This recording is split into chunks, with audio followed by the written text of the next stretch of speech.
Okay, for whatever reason, every time I start one of these things, it takes Yeti off and decides to go through it. Okay, let's start over. And I will edit out the first bunch so people don't have to sit through there. Okay, long week, worked my ass off, ended up at the last possible second before I was getting out of work at, they said, hey, we've got a bit of an emergency 70 miles from here. Can you go take care of that? I was like, I've got something planned. We'll pay you extra. Okay. I'll be a little bit late, so sorry about the little bit late, but that's why I'm an hour late on this. So I've got all the modules ready to showcase to you and tell you what everything is about and how everything is good, and got a little bit of news, and it's all good so far. So let me see. There we go. That's even better. If I suddenly drop off or for whatever reason, just let me know, because me and OBS do not have a good working relationship. All right, so let's showcase. Let me showcase what I've got coming up before we start launching into the BECMI module, so I can let people roll in, because I had to take down this stream and then say, hey, I'm going to be late. I'm going to cancel it, but I'm not going to be canceling it because I was able to get back in time, because I thought I was going to be way late. And I wasn't, because I just spent a bunch of money over on the toll road. Okay, so next Mad Musings, Midnight at the Well of Souls. This is one of the worst RPGs ever made. It is absolute dreck. It's based on the novel series of the same name, and it is it's basically you're living on a game preserve or a nature preserve in space, and there's all these different classes, all these different races you can be, and it's boring. It's dreck. The art is minimalistic. It is your standard bad 1980s RPG. Let me see if I can find something. It has 150 playable races. But as you can see, if I can show this, there's almost no art. I gotta get a better camera set up, but that costs money. Okay. I believe this is a Centaur, but it could be a space Centaur. As you go from one zone to another, you change ship. You change shapes into whatever, because if you go to a zone that you can't survive in, you change into the species that's native to it, so you can survive in it. Yeah, it's a little bit overwrought. Okay, and just when you thought Welcome to Night City was dead, I picked up a copy of this. So we've got Cyber Generation coming up for reserve, a review.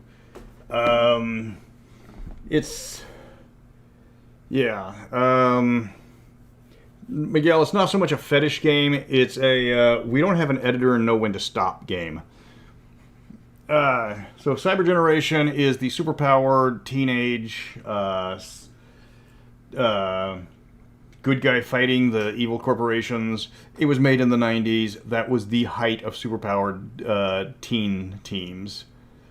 So we'll be doing that one because, thankfully, Artel Saurian, better than everyone else, does not let stuff go out of print. So I was able to pick that one up when I traded in a good chunk of my 5th edition. And a new video series, which I've been threatening, but I've decided I'm going to finally break down and do it. Welcome to Echo Base. I have the complete... oh, that's the wrong one. We are not starting with Han Solo in the corporate sector. But it's a great book, by the way. It's too bad they never did the third Han Solo novel. Going to be covering the Star Wars D6 and all of their iconic adventures. So and yeah, we'll be starting with the since I've already reviewed the main rule book, we'll be starting with the first source book. Okay, so that is yeah, that is some stuff I've got coming up. I've also like to do a review on one of the character fixing videos where we're going to talk about the rogue or the thief and how it's gone from all sorts of ways to play it and how it was great, and then how the old days were better, and then how they've gone down to it's like I backstab That's my job. Backstab, backstab. Yeah, Rocker Boy, I think the Raish Barkmoss guide is, I think they have a problem with that because it's one of the ones that has a lot of full color art, and they don't normally do full color. Even back in the day, it was unprecedented for them to have a full color art in a Cyberpunk D20 game. Okay, well, we have 58 modules to talk about. I will not be doing the... before I forgot, major thing. In about a day or two, free Mystara will be up. That will be the official. Actually, you can go there now, but it's not complete, and you will see it immediately that it needs a little bit of tweaking, but it's nothing that is like broken. FreeMystara.com will be the site where you can check on art. We'll be checking on. You can check on the art for the DMG. You can get any of the PDFs I have created, and you can look at. Hopefully, if I can get it working right, it'll be your one-stop shop to go to the Vaults of Pandius, the Piazza, and just about everywhere else that we can carry Mystara stuff. Miguel, I haven't even looked, but I think about half of them are Reskin Fantasy. The book series was somewhat popular back in the 80s, and it was an original idea back then, but it's now you're just like, oh, it's like Pathfinder or D&D. So what do we got? So yeah, freemystara.com, and I will be putting up a donation link because obviously I can't sell anything, and but so that way, if people want to donate, they can, because I'm going to need more art. I'm going to need a lot more art, and I've burned through the art budget and spent quite a bit of my own money on the DMG art, and we're having some issues with the DMG in a good way because the domain system, which will be finished soon for playtest, and that will be available on the freemystara.com, so you guys can pick it up and do what you will with it. You can, it was going to be between 8 and 12 pages. It's like it's going to be 20, so either I have to take pages away from other guys, or I have to expand the book. It was going to be about 320. It might be going up further. And we'll be needing art. So if you would like to donate for the art, I have a PayPal link, and all of that will be going to Rubus. Or, let me see, I've hired a new artist called Marley. She's going to be doing some of the art. I've got Sydney Y, and Mary Montana has done some art. And, but that will be something so everybody can go there and just get D&D, download stuff for free, because it's free Mystara. Okay, enough chitty chat. Let's review these modules, because we're going to be here for a while. All right, first up, in I think 58th place, we have and I have a physical copy of every one of these things, by Ed Greenwood, Mr. Forgotten Realms himself, CM8, an adventure for levels 15 to 20, with cover art by, I think, Fred Fields. We have The Endless Stair. This one right here is absolutely one of the worst D&D modules ever written. It is a lot of exposition, because it was written by Ed Greenwood. It has almost no monsters. There's very little plot. You're going to go get this. The whole thing is you're going up to the Endless Stair to get this magical artifact, and it's there's no point in the artifact. It's actually pretty bogus, and you have no way to defend it. And when the bad guys get there, they're going to try to take it from you. And when the one time we ran it, we let the bad guys have the artifact when they realized that, yeah, this is underpowered, it's indefensible, and there is absolutely no reason why anybody would want this.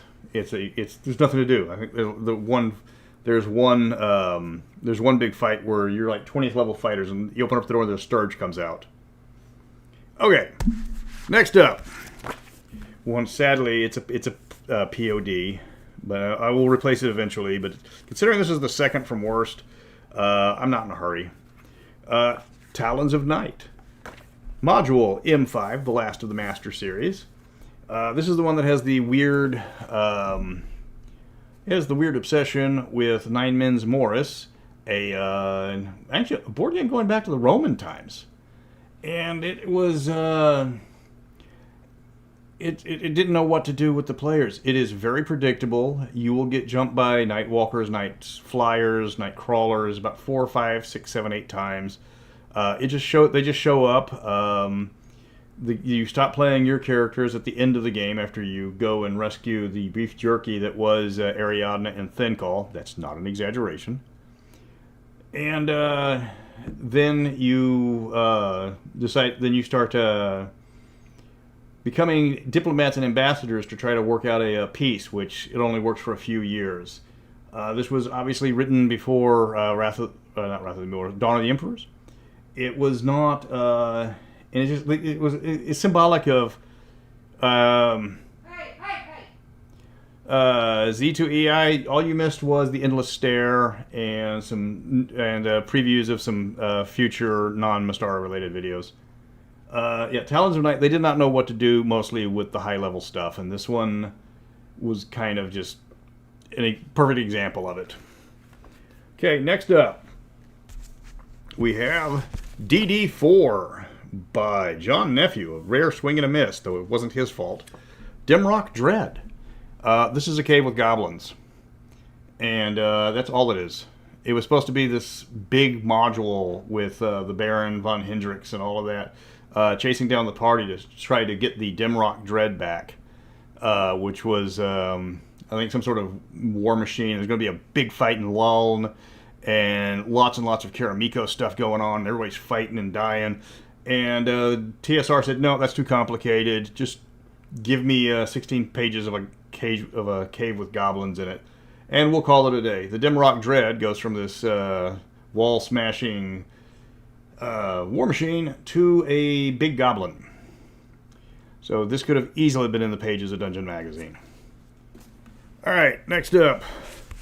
Hello, Atomic Barbarian. Okay, next up we have X9 from Jackie and Earl Rasmussen, along with who is that? Anne Gray, who was actually a really good designer. So it's the Savage Coast. This one was so bad that they retconned it later with the Red Steel box set. There's literally nothing to do in here. It's supposed to be you're going to adventure. You go into you go to this new place that's opened up. There's a gold rush. There's a bunch of stuff happening, and there's nothing here. They stripped out all of the adventure and just left the map. And I mean, there's nothing really to talk about except for the art here, which is I believe that is Caldwell. No, it's not Caldwell. It's either Elmore or Easley. It is Keith Parkinson. Wow. Yeah, Keith Parkinson did the cover art, so that's a rare Mystara Parkinson. They liked the art on this, which you can't deny, but it's so they reused the art, I think, 3 or 4 times. But the module, they immediately retconned it out of existence. Okay, next up, by Carl Sargent, another classic writer. DDA3, another one screwed over by TSR deciding that they were going to rewrite modules after they've been written. Eye of Traldar. You go into Fort Doom, and you do not face the Baron. You do not face Bargle. You face a bunch of low-level mooks, which is good because it's a sneaking one. But it's not a very difficult module, despite the premise of that you're sneaking into Fort Doom. It also doesn't really give you anything about Fort Doom. You steal the Eye of Traldar, then when you go to Dimrock Dread, the second part of this, and then you hand it over, and then they say, great job, now go take care of Dimrock Dread. And the follow-up module has absolutely nothing to do with the lead-up module. So that's Eye of Traldar. Okay, another POD, which because sadly I was outbid on this one when I was trying to get a real one. It is... which one is this? B9 by Michael Malone. Journey to the Rock. This one is very obviously meant to be a tournament module for a convention. It involves 3 separate paths. When you start off the adventure, you decide to go the North Pass, the South Pass, or the West Pass. You follow that, and then all the paths converge at the end, and then you face a really weak monster, and lots of obvious traps. Each one of them has a certain... When you come to a bridge and it's guarded by something, do you fight or do you negotiate? So one of the paths is actually exciting to play in. The other 2 are not. It's a very short module with limited replayability. So if you want to do this one, take every single adventure and put them back to back to back to back and make the party run all of them. But other than that, let me see. This is on the tail on the bad one. Andrew Trinkle, which fan support module for which one? Savage Coast? No, they just retconned it out of existence. I think twice. Okay. Oh, we get to open one up now. This one coming up is brand new in Shrink. Night of the Vampire. First of the second edition books by Richard Baker. Hey. L. Richard Baker. Is it let me see. Wasn't he the guy that made Eberron? I mean, it's Mystara. We get all the good guys. That's one of the benefits we have, is we have everybody who is somebody made something in D&D history, made something for Mystara. I mean, come on, even Monty Cook made something for Mystara. We don't talk about it, but here it is. So, opening it up. It's no longer a virgin, but games are meant to be played. So let's open up this bad boy. Let's see what's inside.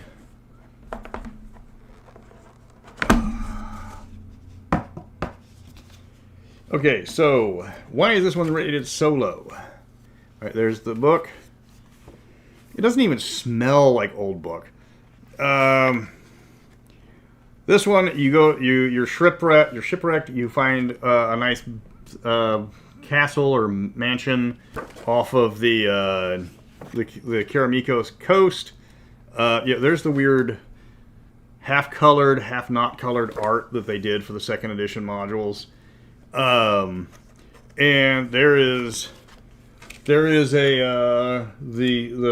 an evil creature that's tormenting the people living there. So I'll give you 3 guesses what the type of creature is, and the first 2 don't count. The problem with this module is you are grossly underpowered to fight a vampire. You have to pick between all of the people that you meet, then decide which one's the vampire.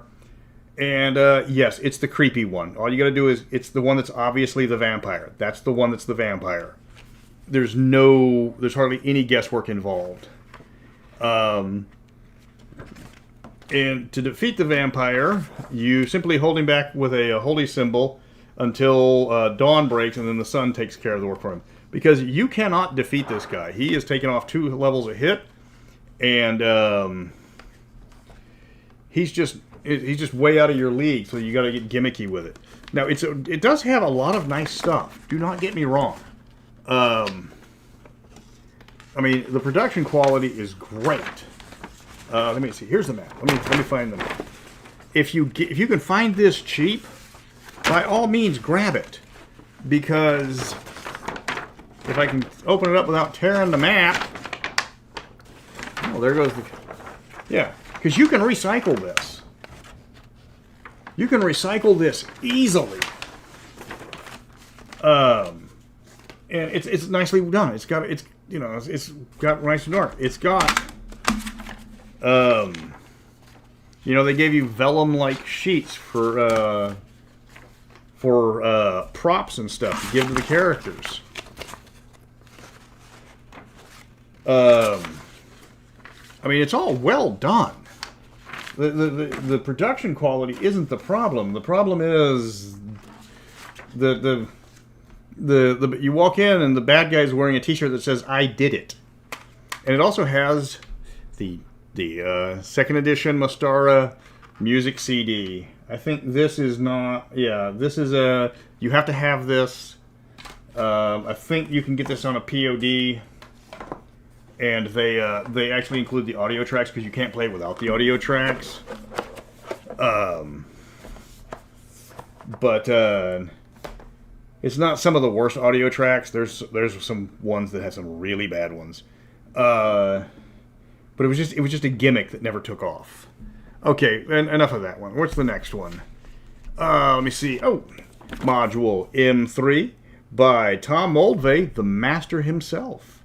What if you set up a villain that it was like a great idea and they never did something like that one? Let me see. Miguel, I don't think Forgotten Realms ever got a box set with the audio tracks. I know it was primarily Mystara and Ravenloft and possibly Darksun, but don't quote me on that third one.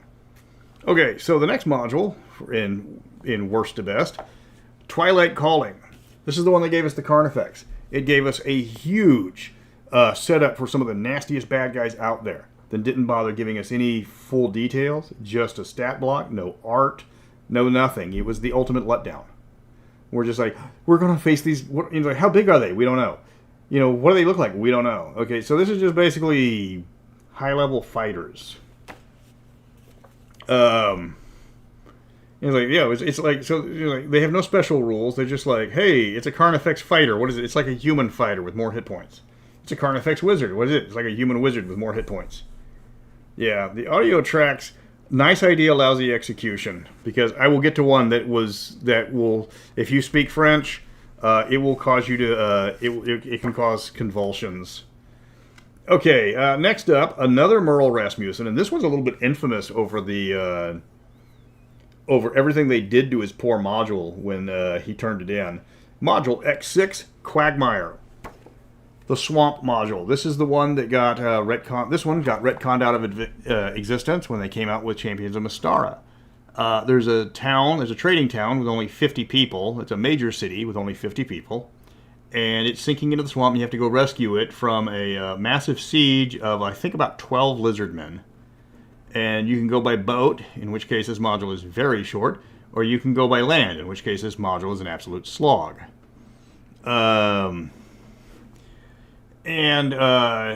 What it does is, there's not much to do. You have to wreck the party's boat if you want to stop them from making the module end too quickly. There's 3 cities involved in it.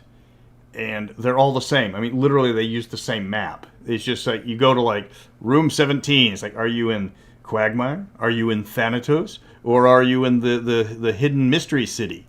Which one is it? Then you're just like, okay, then if you look at the city when it tells you what's in that room, and it's identical. It's not, there's barely anything in it. And originally, it was like this massive world-spanning epic. And they took it and said, you know what, we don't want to do the world-spanning epic. Just give us some, just have them travel to the city and try to keep the size down. So use the same map for all 3 cities. And okay, to answer the question, Rocker Boy, it is a music CD. It has produced by Flint Dilley. Wow. That's interactive director is Flint Dilley. That's oh god, he's the brother of God, I'm blanking on the name. The lady that brought down TSR.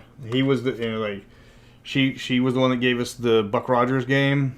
And that was her brother, and her brother was actually a well-known and well-regarded comic book guy. And I will think of her name now. Okay, let me see. Oh, somebody wants me. They wanted me to do the Eye of Argent narration. It's just I have a hard time doing it. I have a hard time finding time for this because my real life work schedule is yeah. Let me see. Okay, what's next? Going up to Module B9. So the Journey of the Rock was, I think, B8 then. Harry Knuckles, not a pin name. His name is actually Harry Knuckles. I have talked to the man. He is a ranked bridge player. Castle Caldwell and Beyond. This one has a kind of an unfair reputation because it was written for kids. It was designed for Knuckles kids, and they played it with him, and they loved him. And if you are 6 to 9, this is a great module. If you are, Lorraine Williams, I don't know why I blanked on her name. If you are an older person, you're going to find this one very trite, very formulaic, very boring, very predictable. But it's for kids. It was meant for kids. It was designed for kids. It was, baby's first D&D module, and it's written like it. And if you play it for kids, it's not a bad module. But they marketed it to adults. And that was the flaw with it. That's why it's always had the bad reputation. When you open it up, and you're like, hey, it's like, oh, it's the you go to the spiral castle, and all that means is it's you're going you just keep making right turns until you get to the end. That one's kind of hard to judge because if you're a little kid, it's a fun module to play. If you're a grown adult, you already know. Yeah. Anybody lose a brunette? Anybody? Last call. I'm taking this one. All right. I'm taking her home then. All right. Last call. This thing is the cover. And this is well, she doesn't have any pants on, so that's classic Elmore. I don't know. I got Parkinson wrong. Cover artist Clyde Caldwell. Okay, Clyde Caldwell also hates pants. Okay, so what's next? Oh, one of the gimmicky ones. This one wasn't even part of BECMI. This is no, I'm not running an ad. If you guys want to donate to help with the art fund, I have a PayPal, and it's like that would that would be the best one because if you donate through YouTube takes a chunk. Okay, next up by Michael Gray, his second module on this list, XL1, Quest for the Heartstone. This is the Toyline module. It has Warduke. It has Strongheart. It was heavily ripped off in, I wouldn't say ripped off. It slightly inspired some art in Wild Beyond the Witchlight. And, that's the, if you will notice, Warduke is one of the only 2 canon old school Southpaws. Yes, us lefties know our own. And this one has all of the original characters that were in the LJ and toy line. And, it's got some kick-ass art. It has a bunch of amazing stuff. It is one of the most formulaic modules you will ever see. And all of the monsters that appeared in the toy line appear in this module. And they all have, this monster, or the Dragon, can be the Dragon trademark. They all have trademark after it. If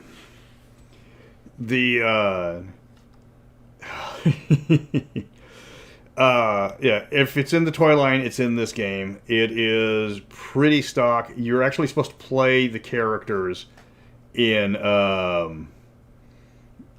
you're supposed to play the characters from the module, and the game is balanced around playing those. But the problem is those characters are all over the place, and some of them have stats that were like, are you sure you rolled this, straight down? Or it's like, dude, if you want to re-roll your character, I'll totally let you. Yeah, they're like that. It's like, hey, I'm a fighter with a strength 8. Why? Because I rolled an 8 and I wanted to play a fighter. It does. I will give it this. I will absolutely give it this. It has the best map in all of Dungeons & Dragons. When you look at the right there, you can tell that the people that were working on this really wanted to be working on anything else. So the guy that got handed, hey, draw me a map of the castle. I'm pretty sure that's his... oh, can you see it? Yeah, there he goes. Yeah, the guy that wrote the castle, or drew the castle, that was his secret message to the management. It's a gimmick module. Yeah. Okay, so...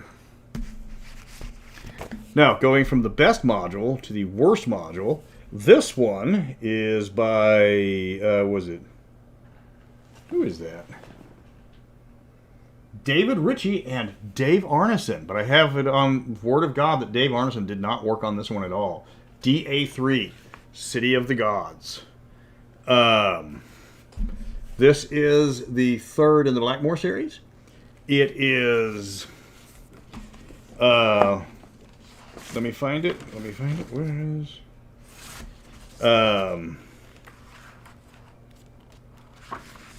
wait a minute. Where's the...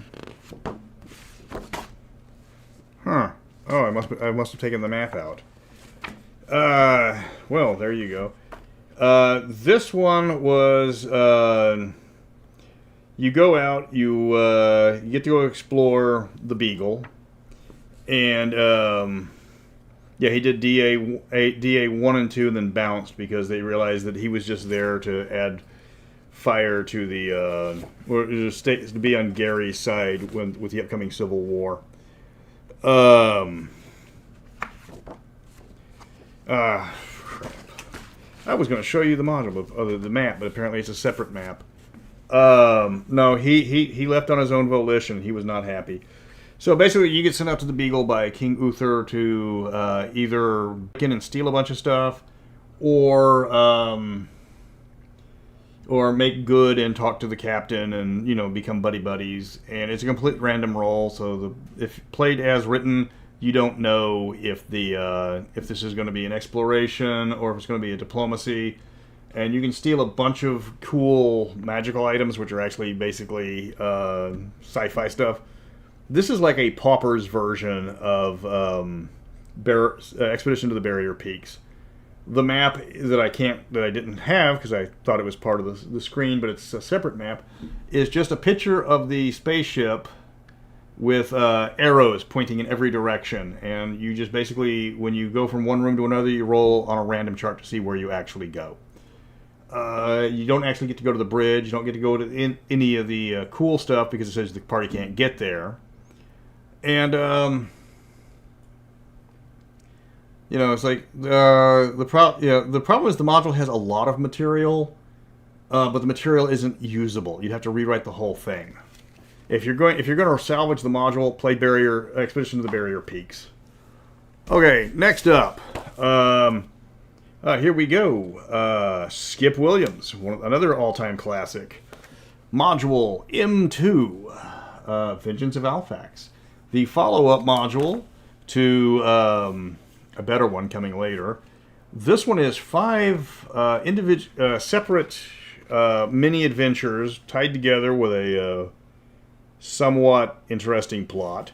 It does have some fantastic interior art. Don't get me wrong, I love the interior art.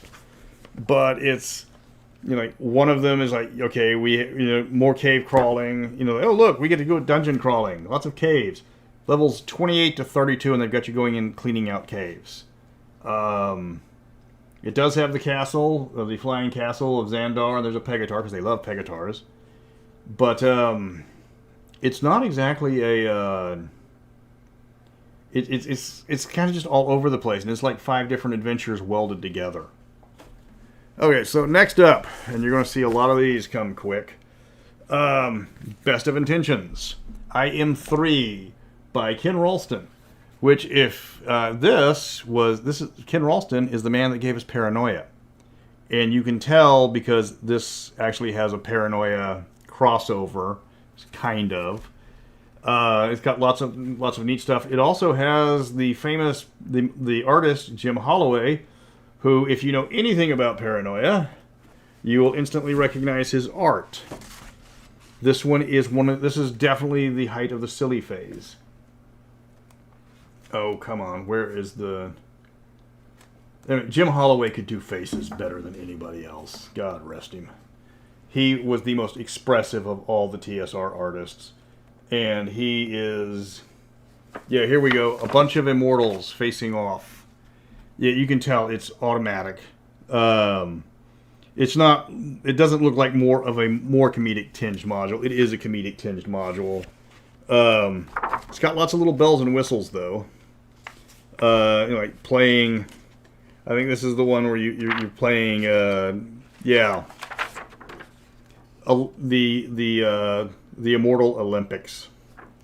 It's like the art is super silly. It is classic Holloway. It is fun to look at, but they never did the Immortal series right, and this is just that's just an example of it.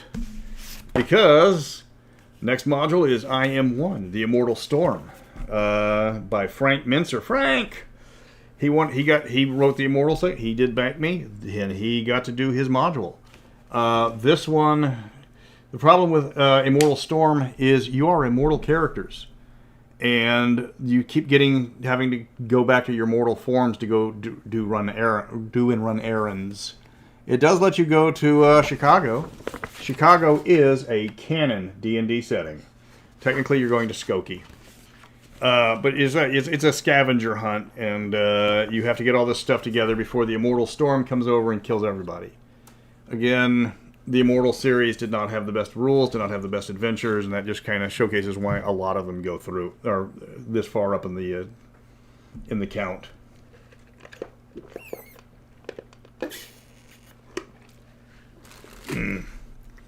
All right, what's next? Oh, the only solo module I did, because after I did this solo module, I said, you know what? I can't really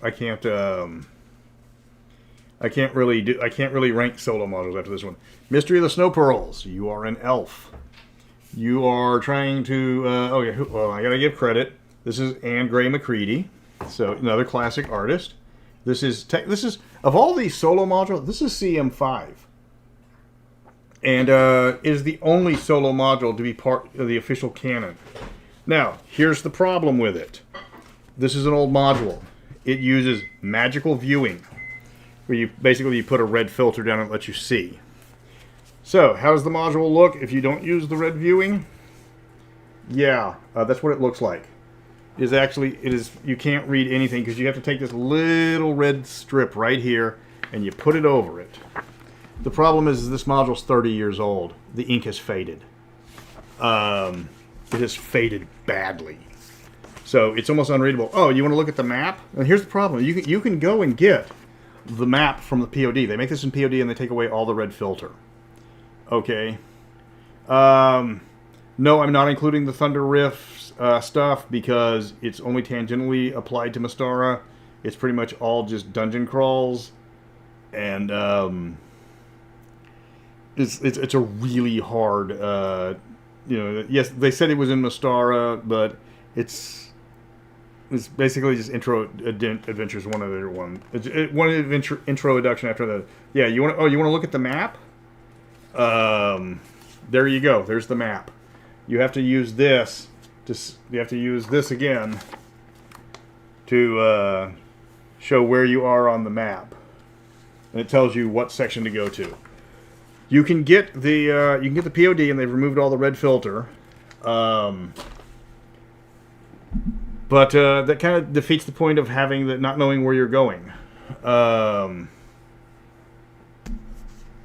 Let me see, what's the next one? Oh, let's finish off the Immortal series. There were only 3 Immortal modules.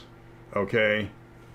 And this one is by Robert J. Blake, I Am 2, Wrath of the Immortals. The best of the Immortal series, which is, considering we're not even to the halfway mark, that says a lot. It does set up the dislike of Immortals and Gods.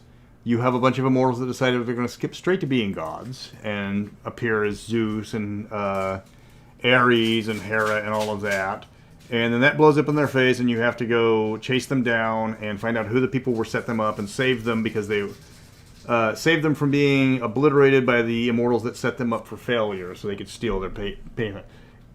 It's again, the Immortal rules are really hard to play, but this one is at least a decent read for the lore. Again, because that's the one that set up so much of the history between gods and Immortals. Okay, next we're going to the Hollow World stuff, and I got 3 in a row for the Hollow World in worst to best. Okay, HWA1, Alan Varney's Night Whale. Are these all Alan Varney? Alan Varney, yes. Okay, so here's the plot for this. You do not start in the Hollow World. You start on the surface. I think you're in Garrican or Glantry. And all of a sudden, clerical magic stops working because one of the evil deities said, hey guys, I found something in the past, everybody needs to come and look at it. So everybody goes into the past with him except for one guy, and of course it's a trap. So he kidnaps all of the other immortals, every single one except for one low-level guy they left behind in case this was a trap. But the bad guy, I think it was Thiatus, beats the crap out of him. So clerics don't get magic higher than level 2. Now this module is for 6 to 8 and it just goes up. And then you have to go to the Hollow World to find out, you know, to free all the immortals. And really linear.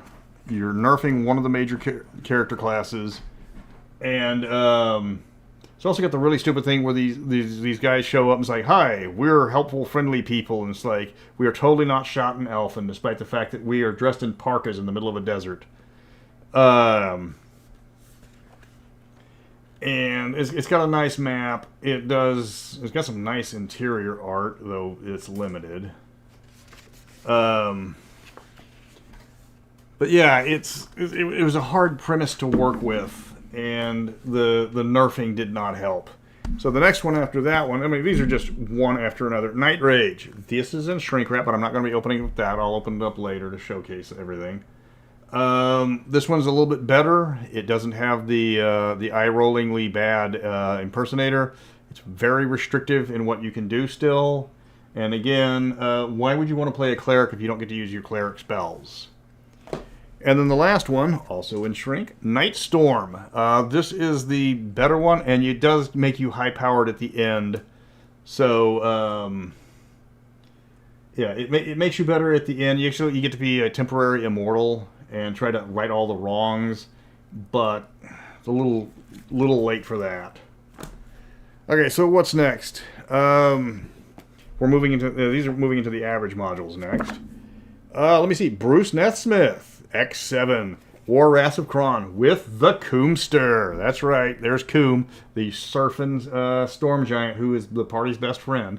This is the first of the 2 aquatic modules. Actually, the first or the second? Anyways, it's one of the 2 aquatic modules. You get... this is the one, it starts off, it has the princess... You're hired by Menarthad to rescue the Irindi princess... Hold on, where's her name? It says right here, oh, Corina, the Irindi princess Corina, who has disappeared. She appears nowhere in the module until you finally find her. She has no lines, and as soon as you find her, they put her on a ship and she's gone.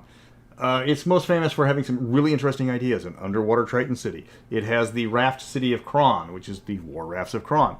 And then you go to the bottom of the ocean and face a overpowered undersea, almost immortal water vampire and a bunch of other guys that drain levels. And yeah, you're under the ocean, and this thing is knocking off the spells that keep you alive. It would be a halfway decent module until you get to the 3rd act, where yeah, that's a good way to get a TPK. It is, the balance on that module is really messed up. Okay, next up, M4. One of the only, pretty much the only master level module. This one again by Alan Varney. It's a master level module that does not have to deal with Alfax. I think it's the only one. 5 coins for a kingdom. This is the only... This was turned into a D&D choose your own adventure. The only with the ones with the dice. It is a bit of a scavenger hunt. It's a scavenger hunt. There's no kind of. You go from one adventure to another, so it's like an anthology. You collect the 5 coins. You go to stop the guy that is...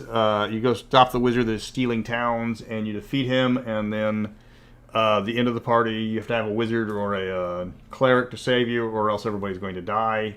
So that means everybody who doesn't cast high-level spells, which... This is levels 28 to 32, so everybody can cast high-level spells. It's okay, Ross. I'm only going through... I've gotten my way through the bad ones. Yeah, it's an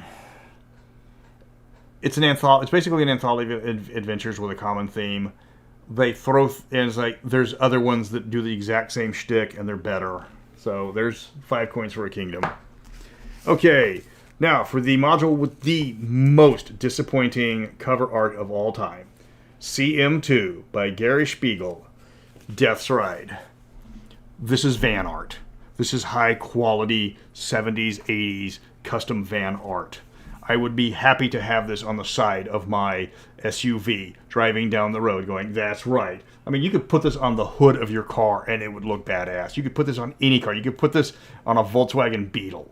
You know, a skeleton warrior riding a blue dragon over a lake of fire. And it would be awesome if that was actually in the adventure. Deathstride is really underpowered for... it's really underpowered for the monsters they throw at you for the level you're at. And this one is, what, 15 to 20? Lots of low-level stuff. Lots and lots of low-level stuff.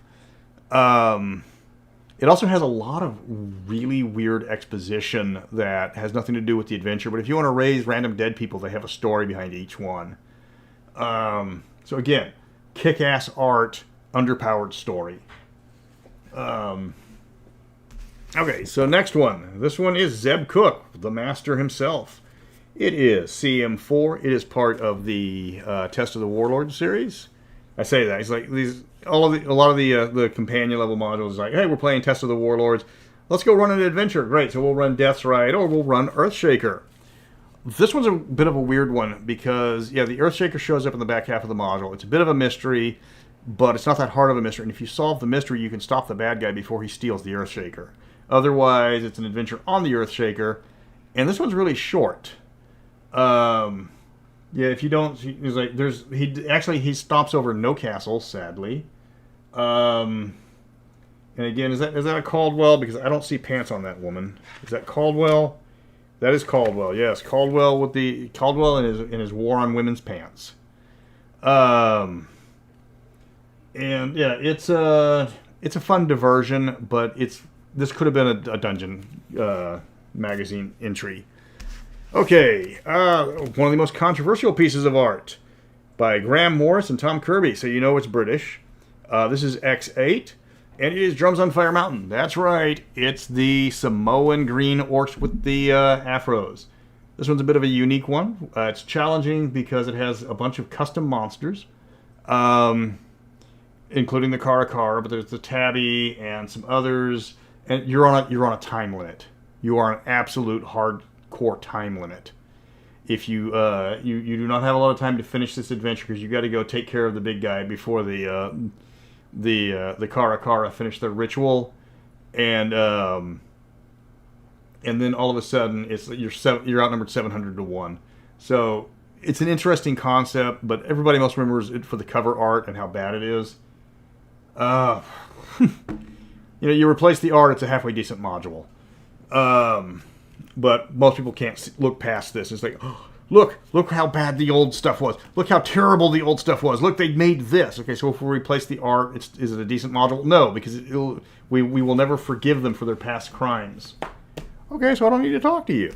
Okay, the next one. This one was hard. This one was very hard to rank.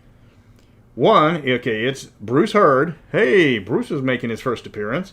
CM7, despite the fact that it's not really a companion module based on the level of the characters. The Tree of Life. This was a tournament module. This is for conventions. Everybody's an elf. You are off doing elf stuff. The game is balanced to be played by elves. And that makes it really hard to work in a campaign because if you have anything that's not an elf, you ruin the campaign balance. Because there's no healing. You're all playing elves. Elves don't have healing spells.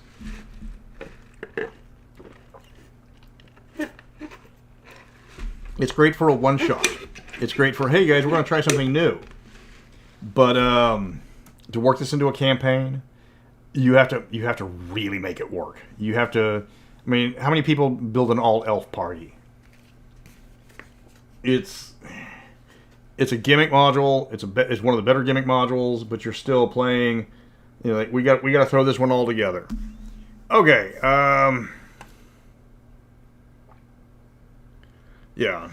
It does give a lot of background on the past of Alfheim and what became of it. So for lore-wise, it's a must. Okay. Now we get to the. It was David Ritchie and Dave Arneson. DA1, the original Adventures in Blackmore. This art appears nowhere in the module, but oh my god, it's amazing. Who did the cover art? Is that a Parkinson? That looks like a Parkinson. Did I guess right this time? Nope, that's an Easley. This is a source book with a module tacked to the back. I was avoiding all of the other modules that did that because I don't like to do anthologies and stuff like that. But this one, you're going through a inn locked in time. You're trying to save King Uther and a bunch against a bunch of other random guys that are also in the inn that kidnapped him. Okay, so it's a short, quick module. It could have been a dungeon article, but then they give you the entire background for Blackmore. And that's what it really was. This is the Blackmore source book with an adventure in the back. You're buying it for that. You're not buying this to run the little inn adventure. You're looking at King Uther and the companions and all of that stuff. I have no idea what that actually is because nowhere in this module are you in a desert.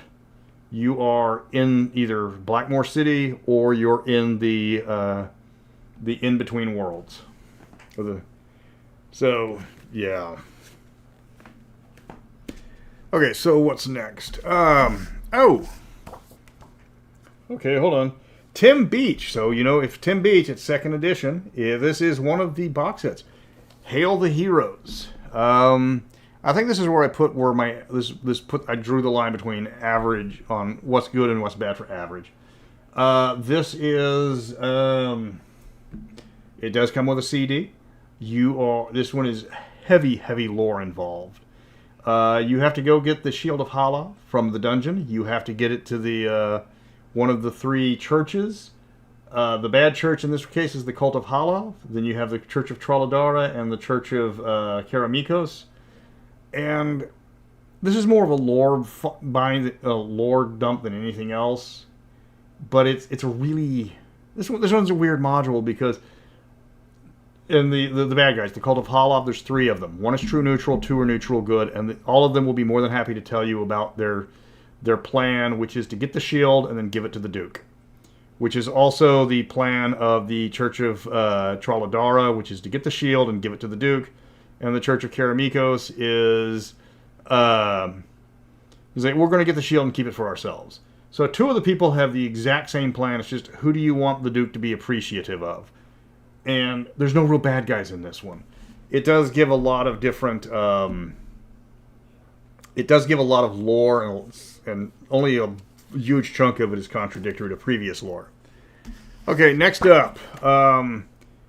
Do you want to get... Do you want to... oh, yeah. Real quick. Of all the adventures with the CD, Hail the Heroes did have the best voice acting. I will give them that. Okay, so next up. Do you want to make a lot of money? Do you want to face a ton of horrifically over-the-top monsters? Then there's CM3, Douglas Niles, and Bruce Nesmith, Saber River. This is D&D on hard mode. This is absolutely hard mode. You are facing I think there's over a dozen dragons. You have got, basically, if it's got more than 20 hit dice, you're going to fight it in here. It's got some of the nastiest beholder fights. I think there's a hag fight in here. It's just horrible monsters all trying to kill you. But you do, if you collect all the gold, it's over 1.5 million gold pieces. The gimmick or the plot twist, you can spot as soon as you hear the 2 names. Yeah, the cover art is amazing. Who's it? Is that Caldwell? The cover art is Parkinson. Yes, the second Keith Parkinson. And yeah, it is high powered. You know, like just right into my veins. Just absolutely stick it in my veins. I want to run across every high level monster in the companion guide. I wouldn't say it's Monty Hall because they make you earn this. They make you earn every copper piece. They are sending everything they've got to try to kill you, and it's on a rail. You just go down. You go down. You just go from one combat encounter to the next. Okay. Okay, so next up is John Nephew, he appears on here quite a few times. The second half of the first D&D Adventures, DDA2, Legions of Thiatus. This picks up from from Arena of Thiatus. It's got a first to third level. It's got a pretty decent dungeon crawl, but then it flips over to some political stuff where the party actually isn't playing themselves; they're playing the senators. It's unique. I will give it that. It's quick. It's easy. It's hard to find. And it gives you a lot of lore on Thiatus. Well, shizen. Okay. Ooh, we're getting... I can actually see... I think we've almost crossed the halfway mark. Okay, next up.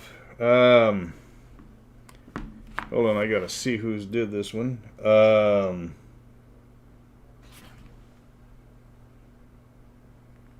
That's Steven. Who do they... It says Steven on this one, although I'm having a little issue. See? Oh, here we go. Steven Bourne. That's a new one. Okay, module. No, Brahm doesn't do... Oh, wait, that is Brahm. I'm sorry. Yes. And this cover here, this is Brahm. And this was recycled for a Dark Sun novel. So, yeah. Good eye. It is Brahm. Okay. Next up, we have Steven Bourne. Module X11, Saga of the Shadow Lords. This is actually a double-sized module because it's two modules welded together. One, you're facing the Shadow Lord, and then you kill him, and then you're facing the Wraith Lord. Quanafel, if you want to get the treasure back from Saber River, cast Animate Dead on the dragons, mend them, use whatever you can to stitch them back together, then feed them the treasure and have them walk back. Okay, Saga of the Shadow Lords. This is the one that introduced Windar. This is the one that introduced Denagoth. It expanded them, but not too much. It's an okay module. You go through the railroad of the wilderness. You get to the top. You get to the end. You fight the Shadow Lord. You beat the Shadow Lord. Then he ambushes you in the second adventure later. It's not bad for a 2-for-1, but there's better adventures. It's okay. So this one. Okay, next one. Okay, let's go back all the way.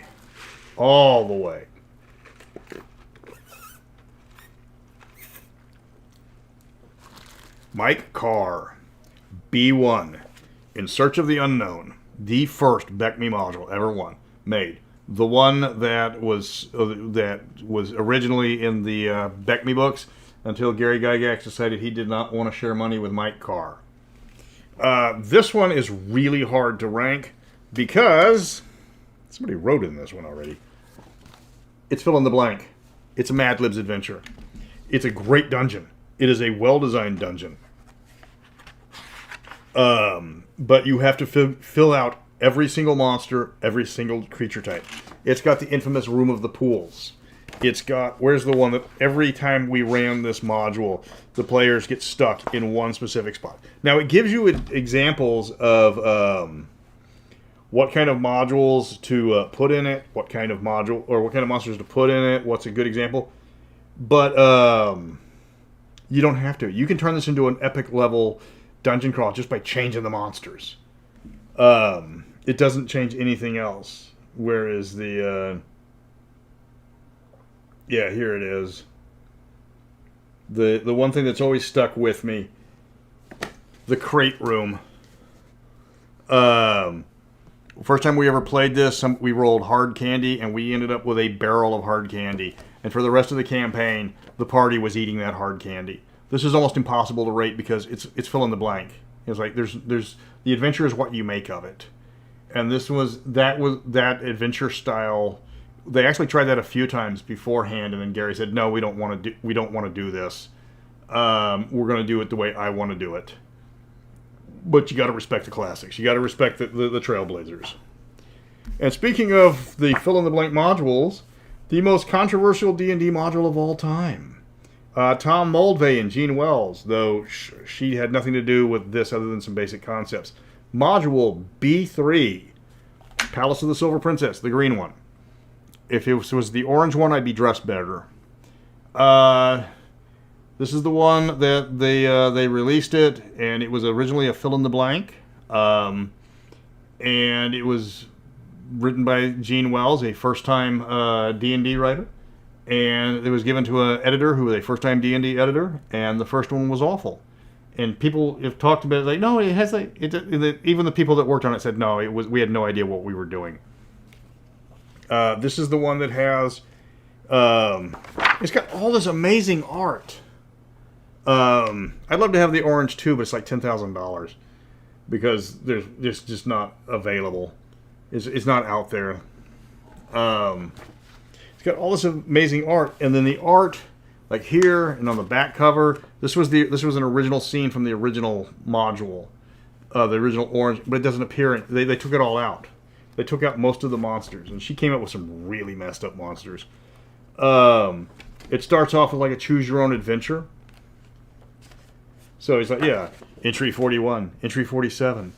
Yeah, I've covered the whole story about B3, and Gary did not have a problem with the art. That was one of the Blooms. One of the Bloom brothers. Gary had a problem with the fill in the blank. He did not want to do fill in the blank anymore. The woman getting tied up by the hair, they were afraid of satanic panic people.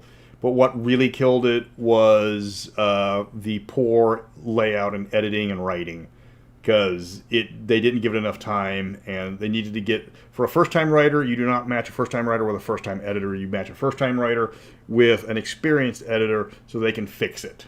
So that was it was a three-part curse. The Bloom brother did not like the Ubus, the three-headed people, because that was all different people from TSR. The lady being tied up by her hair and whipped by the kobolds or the goblins. And the fill in the blanks, they didn't want to do that. And the orange one was actually lethal. That was one of the problems. It was like, hey, this one's got the Forest of Death, followed up by the Decapus, which is pretty much pretty much TPK in a can for a first level party. So yeah, this one's the opening is you go through choose your own adventure as a party, which is really hard to do. Hey, Mark. And then, that was, and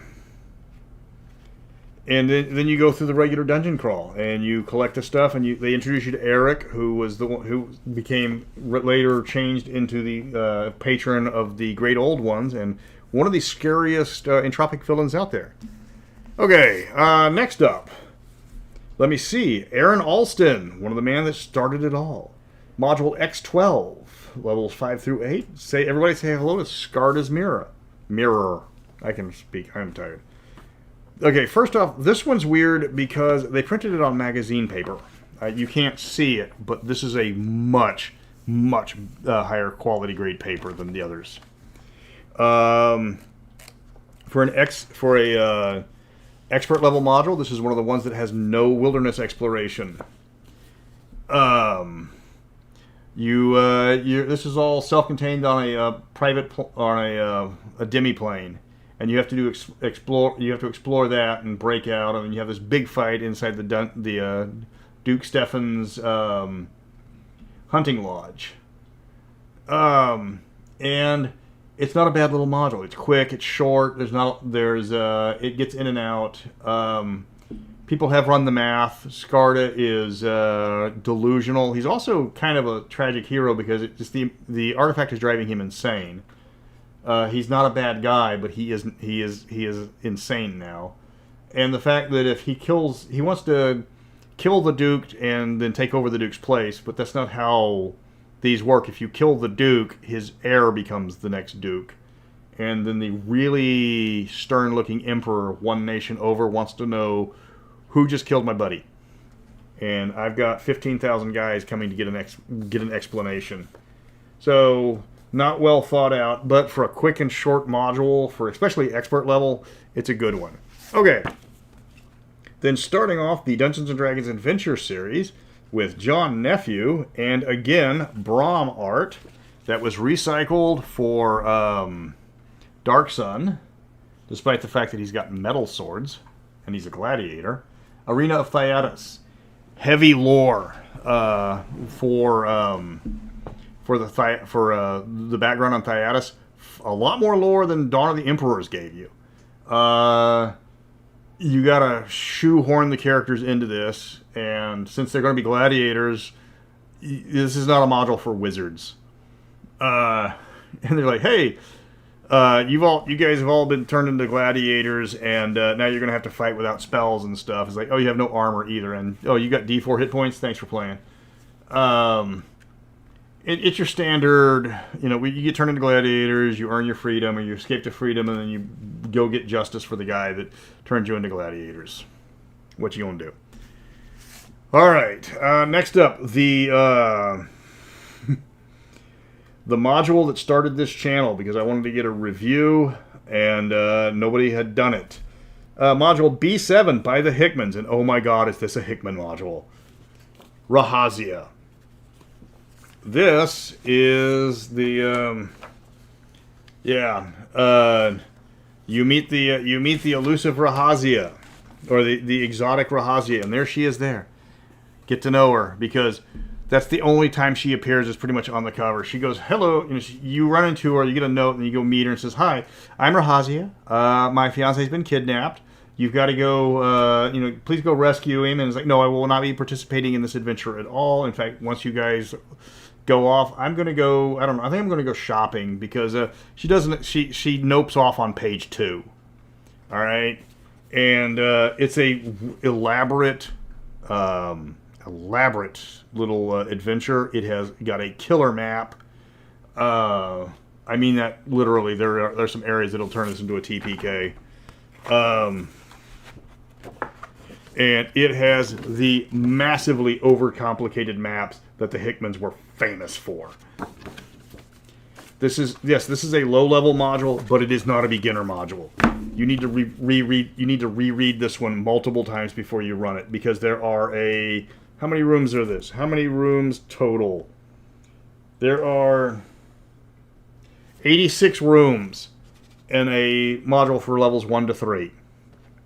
They're well written. There's plenty of stuff to do in this module. You've got to think on your feet. You've got to watch out for traps, and but you got to have a DM that knows what he's doing. Okay, next up, module X3, Douglas Niles, Curse of Xanathon.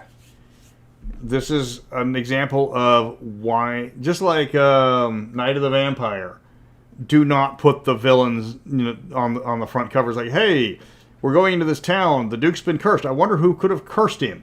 Could it be the cleric next door named Xanathon? Do you think? This module is equal parts city, dungeon crawl, and wilderness exploration, with a absolute kick-ass Jim Holloway piece of art right there. And yeah, it's got some hellacious fights. The Chimera fight, the Manticore fight. It's a little anticlimactic, because when you confront Xanathon, he gives you the cure to the curse and then leaves. But it is a triple threat module. It's like you go into the town, you go across the wilderness, and you finally get to the dungeon, and you do a little bit of everything. So everybody gets their moment in the spotlight. Okay. Let me see. The next up, the Duchy of Ten, Blackmore. This is David Ritchie. Dave Arneson had noped off before he got to this one. And Castle Blackmore, X or DDA. Let me think. I think they were gods. Let me see. Curse of Xanathon. I think they mentioned them as gods rather than immortals. But let me see. Because this is the one that introduced us to Forsetta, the member of the Aether that we don't like to talk about. It also gave us the Spooming Nuga. Oh my god, everybody loves the Spooming Nuga. Yeah. Let me see. This patronized by the... They call them deities. The Temple of Forsetta. Let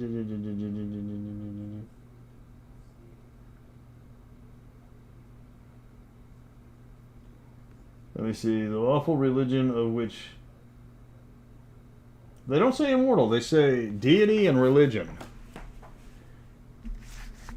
That one has... The Temple of Xanathon has some continuity stuff because they rewrote huge chunks of that when they decided to make them Vikings in Northern Reaches. Okay, Duchy of Ten. Yeah, Arneson had noped off. This one's not a bad one. It is an adventure crawl. It's got some classic art. I mean, that is top-notch Caldwell art. Yeah. And this one, you have to go kill. You have to go kill the leader of the Afridi, who has a death curse that kills anybody anybody living that goes in there. It kills them, but the players are immortal or immune to it because since they're the future, they haven't been born yet, and that kind of breaks the curse somehow. Not a bad one. As far as the Blackmore modules go, this is one actually an adventure, and it's not an adventure that cut you off. It also has a really amazing map of the Blackmore area. And they obviously wanted to do more with Blackmore, but TSR was in the middle of a civil war. Okay, so next up, the module that has suffered the most from all the retcons. Stephen Bourne, X13, the last of the Expert series, Crown of Ancient Glory. This is meant to be an Arthurian epic. It is... You've got to go get the crown to find out who the new king is, because the old king of Vestland, who is very obviously Uther Pendragon, is dead, and they don't know who his rightful heir is. And you basically go across, and you go across the wilderness, and you have massive epic fights and lots of cool puzzles. The maps are top notch. Where is the art? And it ends in a giant... It's like, yeah, the art on this is amazeballs. That's not the one I was looking for, but that's one of them. And, yes, they did love... I do love the original, the van art stuff. And this is pencil drawn. Who was the artist on this one? Because this is amazing. The cover art is Classic Parkinson, so that's his third piece of art. The interior art is Chris Miller. I don't know if we've come across one, but his stuff looks like pencil. Yeah, TS. When it came to art, nothing touches TSR in its heyday. The Four Horsemen, and then everybody else. I mean, come on. There's another great piece of art. This one is hard to put in Mystara because it's obviously, again, Arthurian. Yeah, put it on. The Isle of Dawn is got more English vibes or Arthurian vibes, but this one's a really hard one to do since they retconned everything. But it is a great adventure. It's also very hard to find. Okay, finally, a Hollow World module that I'm not afraid to talk about: the Millennium Scepter. The adventure's okay. But this one dives deep into Hollow World lore. You actually start in the Hollow World.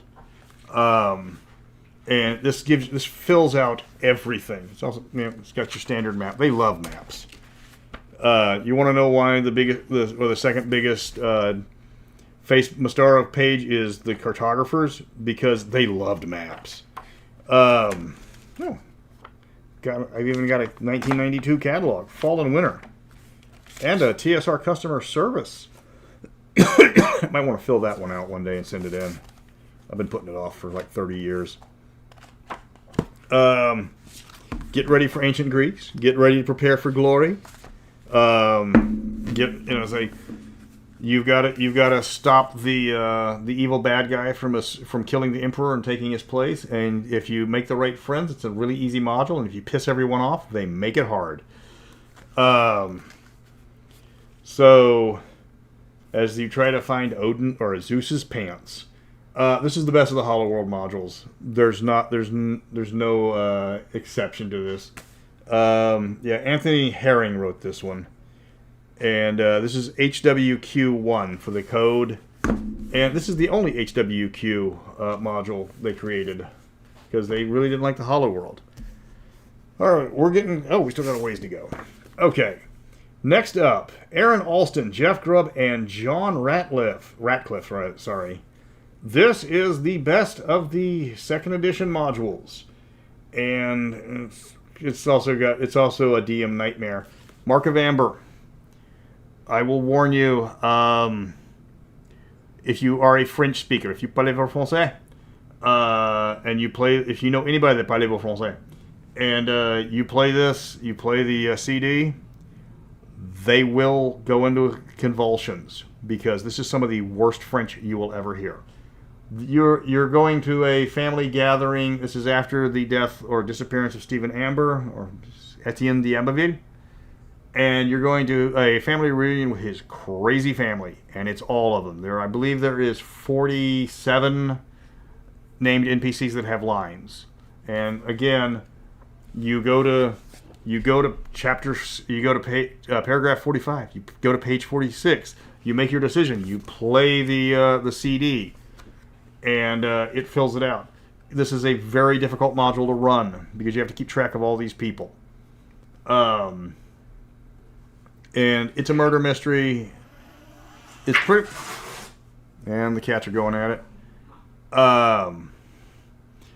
It's the same bad guy that has been pestering the Amberville family is the same bad guy in this one. They don't even try to hide it. It's very predictable. But you do get to go through... what is it? You get to go through Etienne's dreams, as apparently he's kind of a dead guy. Yeah, and you get to bring him back to life, or you at least you get to reset him. He can come back as an immortal. He can come back as immortal, or you can make sure he stays dead. If you're going to have any adventures in New Averon, you got to pick this one up because it's got so much you can talk about. Okay, getting closer. Okay, next up, B12 by Carl Sargent, which is like I think his 7th or 8th. Queen's Harvest. This is a beginner's module. This is the second part of the this is the follow-up to King's Festival. It's not quite as good as King's Festival. It has a unique villain with the daughter of a baron who has basically she's illegitimate and she wants revenge on her father. She's not a nice person, so you basically got to figure out how to sneak into her castle and stop her. This is a thinking man's module because the monsters are intelligent. It doesn't have that much of a plot, but you got to put your thinking caps on this one. If you charge in, they will slaughter you. If you start taking out the patrols, they'll double up the patrols. If you got to figure out how to you got to outsmart the bad guy rather than just stab your way through. All right, this one's going to be a little controversial because it does come a little earlier than some people want. But we have Michael Dobson, the one, the only X10 Red Arrow Black Shield. This is the one that has all the chits. It has the entire map. This is the Wargame module. It hasn't aged well. And I really wish somebody would take the map and all the chits and turn it into a computer game. That's got to be something.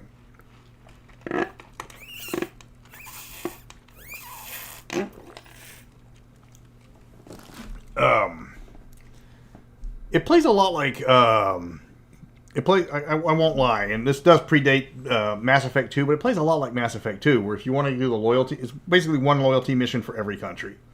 And then you're playing the war game. It's chits, and you got to put them on the map, and then you can't touch the map, and it's going to take months to play this one, because it is complicated. It is tough. But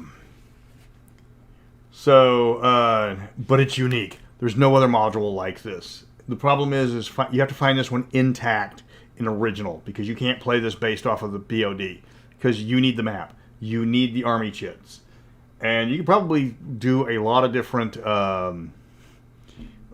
scenarios just with the map and the chits. But it was before the Gazetteers, and it shows, because some of these nations look nothing like what they actually are. Like when you go to Glantry and you're met by the friendly and helpful Prince Jager von Drachenfels, who will actually like you more if you have halflings, because he's luring them in. Okay, let me see. What's next? Oh, the best of the M series. Okay, with Bruce and Beatrice Hurd, it's M1. It's Into the Maelstrom. Yeah, this is the Odyssey. This is the Odyssey on another world. Your characters will be going through this magical stream. Basically, you're like, it's Bruce Hurd, so it's got skyships. Your ship gets turned into a skyship, and you go and try to get to the end of it. And don't get too attached to any of the NPCs on this one. But it's the Odyssey. You can't screw up the Odyssey. You can. I've seen a few, but this one doesn't screw it up. So if the players recognize it, if they know what's going on, they're gonna have a general idea. You know, okay, we're gonna be facing the Cyclops next. Okay, now we've got something like the Lotus Eaters coming up. But it's not gonna. Excuse me. It's not going to save them. It's still ridiculously difficult. Okay, so what's next? Okay, there we go. We're going back to Britain with Graham Morris. CM6, Where Chaos Reigns. It's another anthology module. You have 5 different adventures tied together. One of which, since this is a companion, is going to have mass combat. It's got one of the best villains of all time with the Ord. It's got some epic British style art. I mean, it's like, who's the artist of this one? I mean, it looks like Chalt from the Lone Wolf series, but the art is given to Jez Goodwin.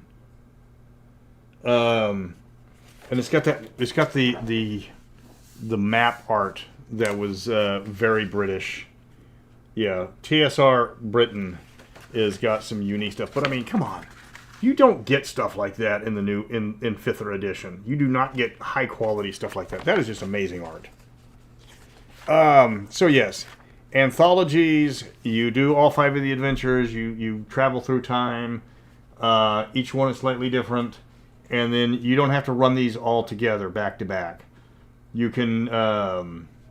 Like you can do the first one, then go off have another adventure, then you get just sucked in time and do the second part of the adventure, then you go back, and so on. But it's a unique villain, interesting storylines, good one to play.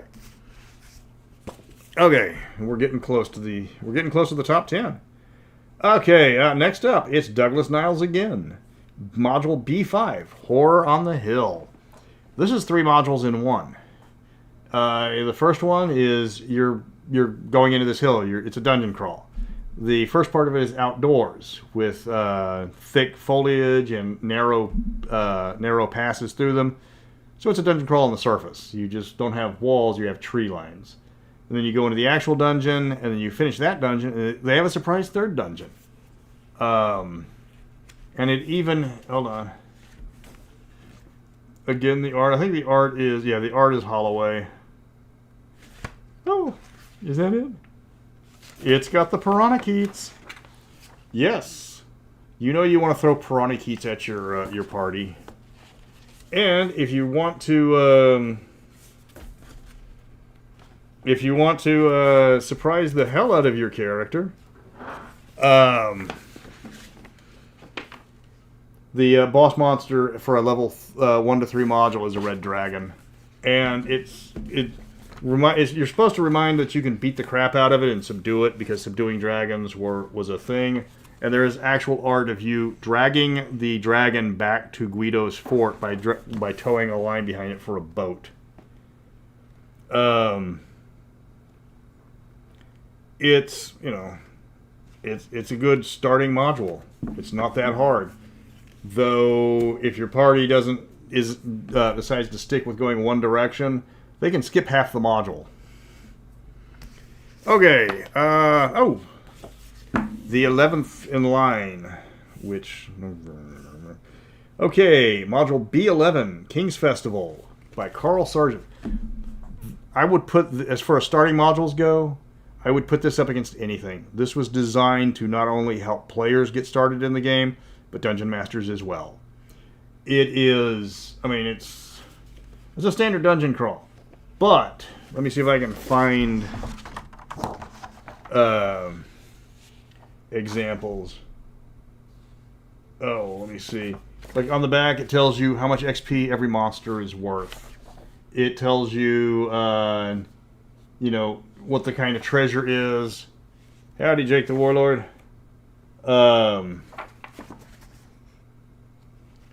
Every monster, it gives you advice on how to run every single monster. It is just as easy. It helps the Dungeon Master just as much as it helps the players. This is, like I said, I would run this no matter what. You know, this gives you everything you want to do, everything you want to know about running your first dungeon. And that is something that Wizards of the Coast has no idea. It's like, okay, we've got all these cool things for the players. What about the Dungeon Masters? They can watch videos. Yeah, it doesn't work that way. If you want people to run your game, teach people how to run your game. This is how you run your game. This one tells you everything to do. It tells you, you know, how to anticipate when your players go way off the rails. It tells you how to play monsters intelligently. You know, it not only helps the characters, you know, run adventures, it helps the players run adventures. It's also a really expensive module to find, but I think it might be on POD. All right, we're in the top 10. Okay. Number 10, B2 by Gary Gygax. His only entry on this whole thing. Keep on the Borderlands. Okay, this was the second module to be introduced into BECMI, at least included on there. This is probably the most printed D&D module of all time. And this is one of the 3 introductory modules that they gave you. And this one teaches you how to play D&D by attrition. I mean, it was an interesting concept. You know, it's what, 13, 14 dungeon crawls? Hold on. A, B, C, D, E, F, G. What is this? Oh.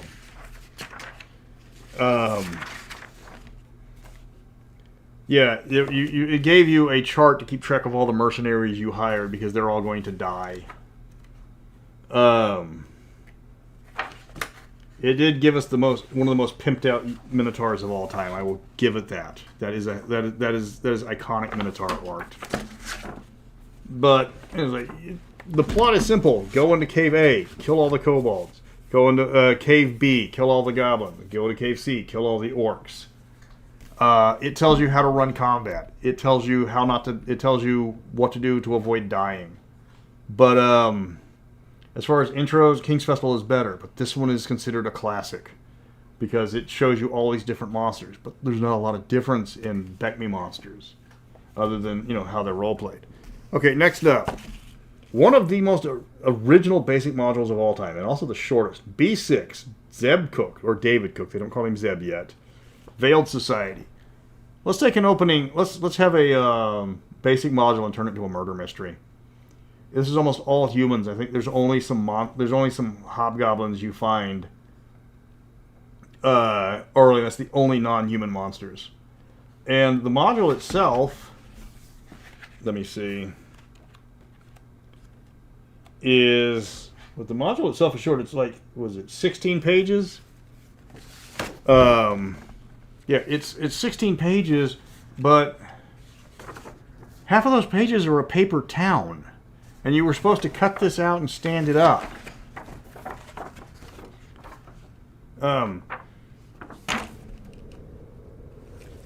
somebody's firing, sounds like fully automatic weapons back in the neighborhood. I love living in the boonies. It's a classic murder mystery. You know, it's dealing with the three families of Karamican society, and if you have the back of the cover up, it tells you who the killer is. Because you come across the dead lady and she's got somebody's name written out. And it's like, it could be a B, it could be an R, it could be a P, A, and D. So is it, let me see, looking on the back cover, is it a Radu? Yeah, okay, so yeah, so the Radu did that one. Okay. And it doesn't matter which side you say, because Radu's on the front one either. So yes, Tornescu, Vorlai, or Radu. And she's got, could be a B, could be a P, could be an R, A, D. Yeah. They gave away that one. But it was still, all the other modules in the B series are dungeon crawls. That one's a murder mystery. All right. And it's a decent murder mystery. Okay. This one we kind of got a twofer. Zeb Cook is back. It's X5 with one of the ugliest D&D monsters of all time. It's Temple of Death. And there's the Malfera. The one that Rubus said, yeah, I can do better. This is the second part. This is when you actually get to the temple. It has got a buku bunch of original Mystara monsters. The art, again, is top-notch.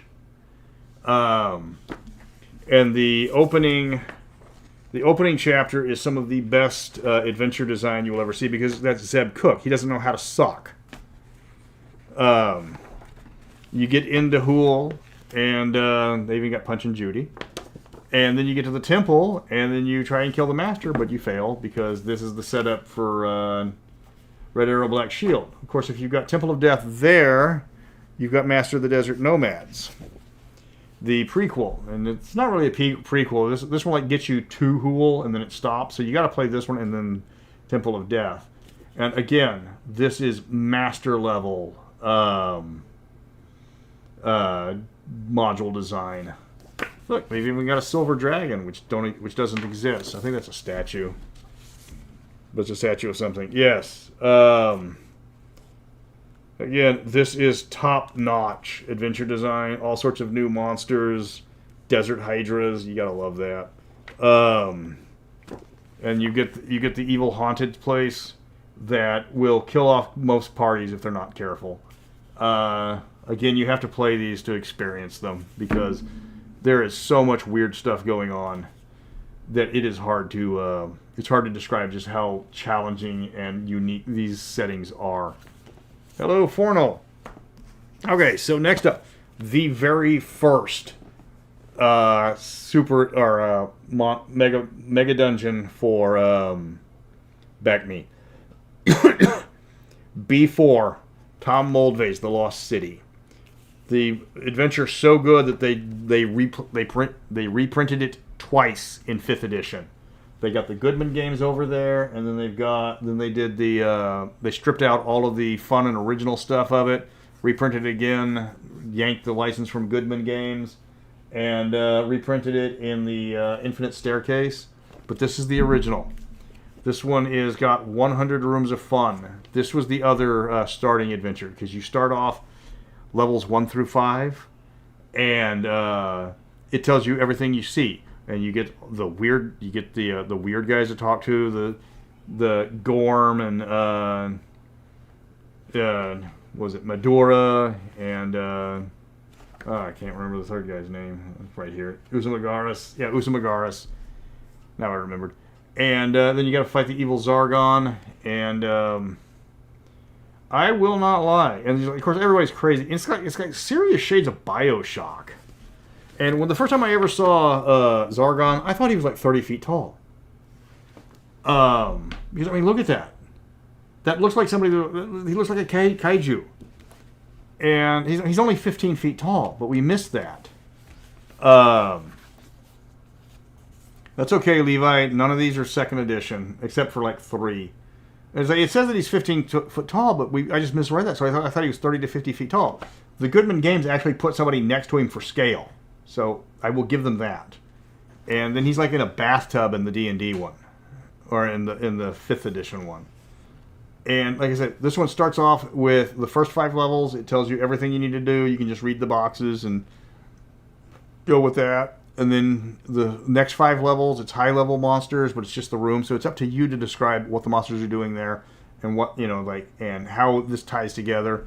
And then you get to the actual city beneath the pyramid, and there's absolutely nothing other than a map, and they want you to fill it all in.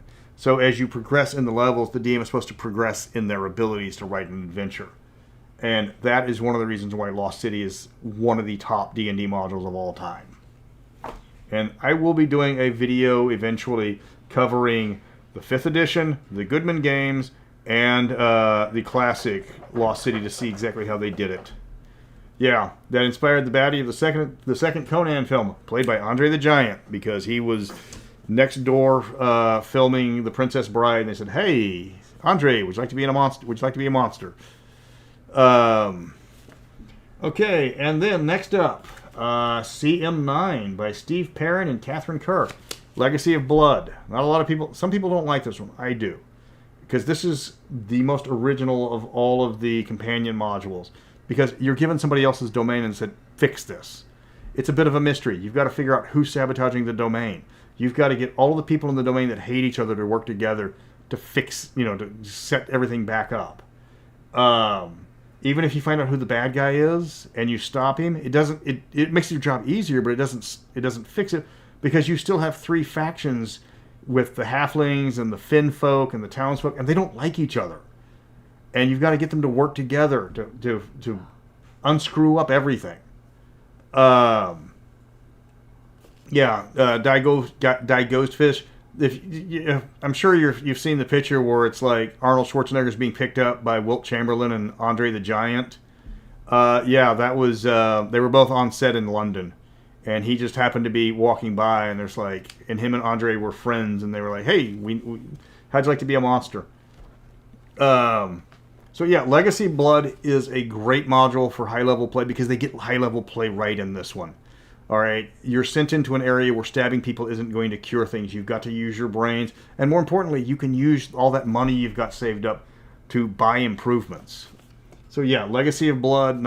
Some people don't like this module. I think it's one of the best ones they ever made. Okay, somebody asked about this one earlier, so let me see. Here we go. Dave Arneson is back with Dave Ritchie with DA2. Dave Arneson 2, Temple of the Frog. Yeah, this is how you do science. This is how you do science fantasy. You go, and the problem with this one is the art is epic, but it gives away the spoiler of the monster, because this is supposed to be just a standard dungeon crawl. There is nothing in the Blackmore series that was like science fiction. I mean, you did DA1, and there's nothing hinting about spaceships and laser guns. You get to this one, and it's on the front cover. But the whole thing is you're investigating the disappearance of what's going to be King Uther's future wife, and he sends you guys to go get her. And you go to this temple, and they're kind of weird, but there's nothing out of the ordinary. And as you investigate further, that's when you find out they're escaped crewmen from the Beagle, and that's when the laser guns and the grenades come out. And there's a reason why this is a classic. But they, again, spoiler on the cover. And this one is a tough one, because everywhere you go, it gets just a little bit harder and a little bit freakier. And there's not a lot of art in it, so I can't showcase that.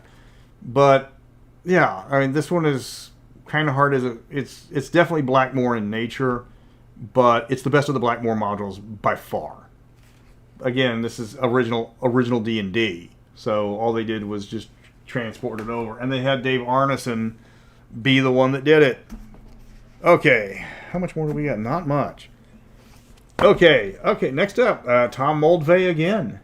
It is Module X2, Château d'Ambaville. Yes, the French one. Ravenloft's Gothic cousin. Yeah, I mean, this is the one. It's like, Ravenloft was, oh god, Dracula, and this is that one was Bram Stoker. This one is Clark Ashton Smith. You know, you get into the this is Madhouse. This is pinnacle Madhouse. You go into the mansion, Sacre Bleu, and nothing makes sense. This is the choose your own. This is the pressure luck module, because you've got all these cool things that give you all these powers, and if you fail a saving throw, you die. But as long as you keep making saving throws, you keep getting all these permanent cool abilities. You've got to figure out who killed this guy. You've got to figure out, you know, like how to unkill this guy.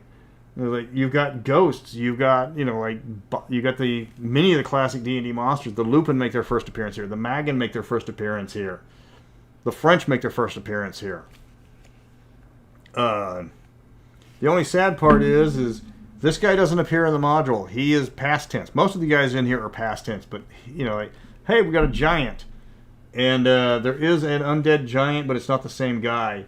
They do in the Goodman Games remake of this one. He's back. They do put him in there when they added stuff on there. But yeah, this is an absolute classic.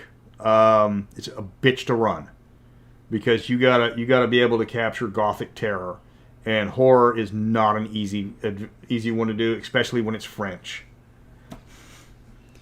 Okay, keeping going. Only the third best module, Douglas Niles, CM1, Test of the Warlords. This was uncharted territory for D&D. Absolutely. Hey, we're going to make you all kings or barons or counts or whatever. Go out and form a kingdom, or, you know, work for a kingdom.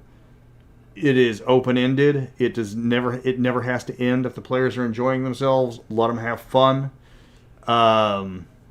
It was completely retconned, not completely, but mostly retconned by Test of the War or Dawn of the Emperors. But this one is just absolutely original. It made D&D better than, you know. And is it Clyde Caldwell art? Of course it is, because, I mean, even his muscles have muscles.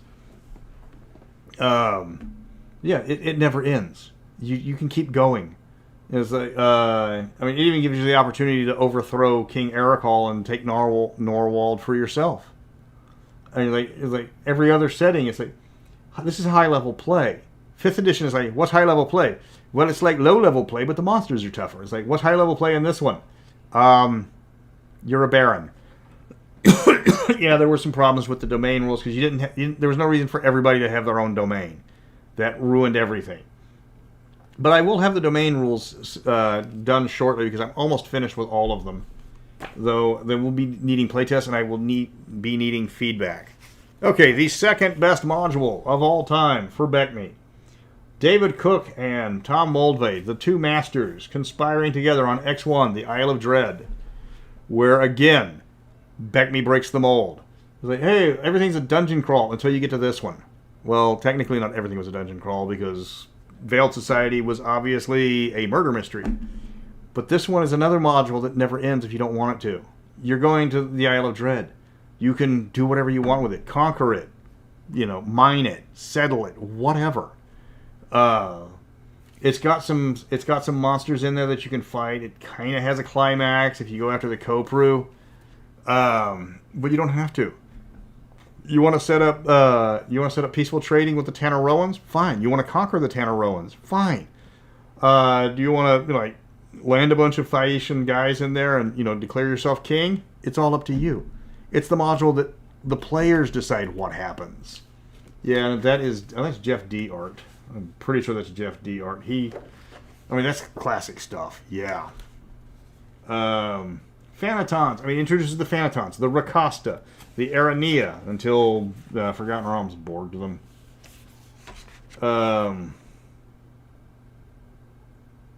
Yeah, that's definitely Jeff D. art, but it doesn't say anything.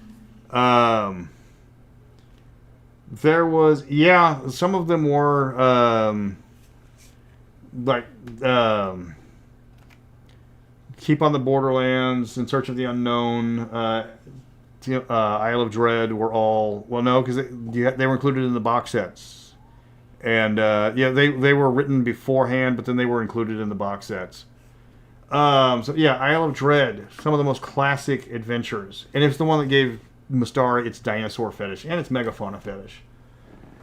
And if you watch my channel, there is only one number 1, and I am proud to say that I have a intact, complete version of Night's Dark Terror, Module B10, or if you're lucky, Module BX1, if you get the British version, which is far more expensive. And I don't have that one. I did a long time ago, but then I sold it because I was broke. This is the one that has all the stuff. This is the one that I never noticed that the Hutakan tapestry is one of the Transformer symbols. I never noticed that, but you could easily say that that's an Autobot. This is the one that has all the stuff. It has all the amazing. What's it got? Like 4 folders, unpunched. This is the one that starts in here. Yep, it comes with the amazing map.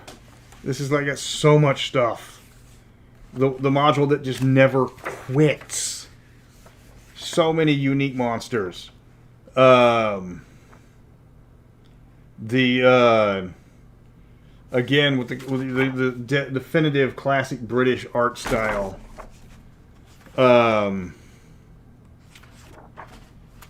And it's like, how many other modules start off with, oh, by the way, you're in the middle of a siege. I was like, what? Yeah. You show up and there's like, like 7. How many goblins are there? 7? Okay, dozen. Okay, we're gonna run now. Then it's a chase. You've got to get the magical stuff. You got to get the magical MacGuffin, and you're being chased by the slavers, or the slavers have stolen the magical MacGuffin, and you're chasing after the slavers. You go through Threshold. You're chasing them all over the place. You go through Riflian. You find the magic. You find the hidden valley. Then you got to decide which of these 2 completely innocent-looking groups that are totally not going to betray me and ambush me once I finally get the treasure out are going to be my friends. Yeah, TSR UK was on a whole nother level compared to just about everybody else, and it's an amazing module, and it's. I mean, what can you say? It's got a little bit of everything. It's non-stop. It never lets up. Even when you think you're done, and worst part is that some of the stuff where you're walking into an ambush, it's obvious, and you have to do this to finish up, and so you got to prepare yourself for the fight after you finish that. So that is all 58. D&D modules for Mystara, including the 2nd edition stuff and some of the other stuff. I didn't include the solo modules because they're really hard to rate as far as good or bad, and some of them have technical issues like Mystery of the Snow Pearls that I just showed you. And some of them they have like the invisible ink pen where you have to take out the pen and write it down, but those pens are long since dry.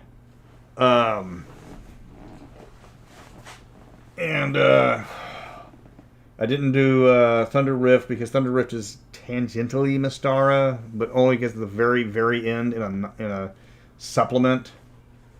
That is all of them. I will be working on the DMG for a while. If anybody would like to help out with the art, let me see. What is the spookiest part of Mystara?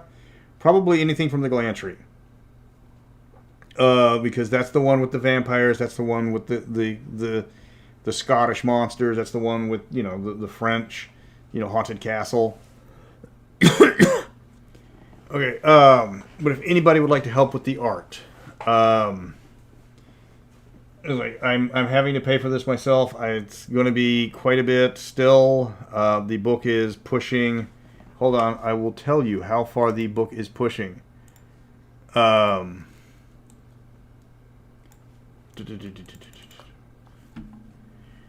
me see. Yeah, the TSR UK guys were just absolutely amazing. It's like far better than a lot of the writers.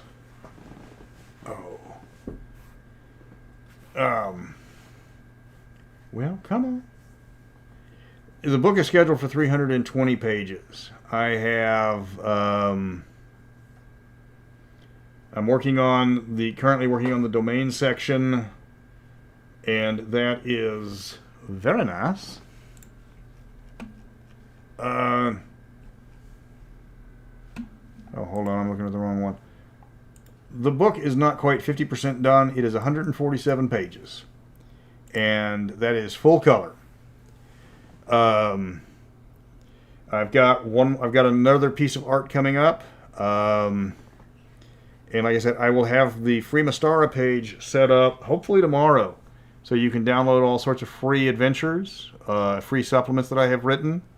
That's where you will find the Mystara Player's Guide and the DMG when I can, as I put it up.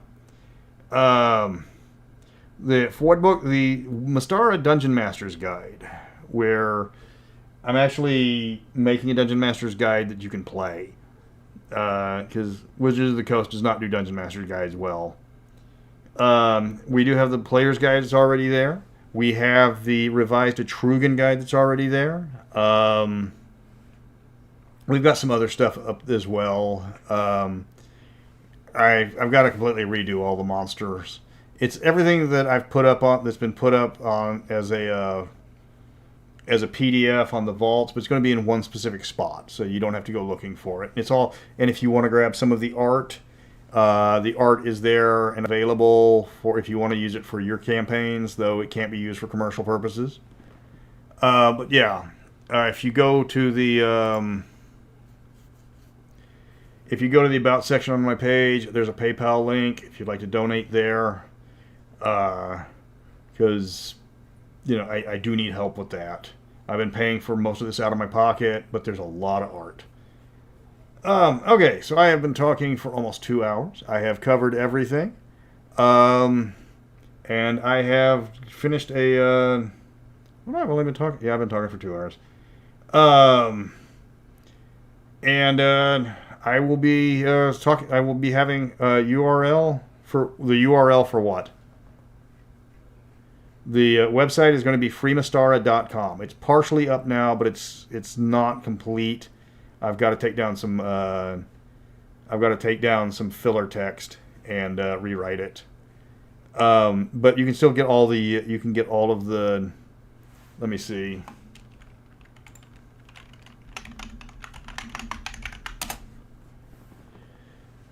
And I've got, like I said, it's 90% complete. I got to do some cosmetic stuff. I've got to rewrite some filler text, but it's fine. You go down, you scroll to the PDFs, and they're all down there.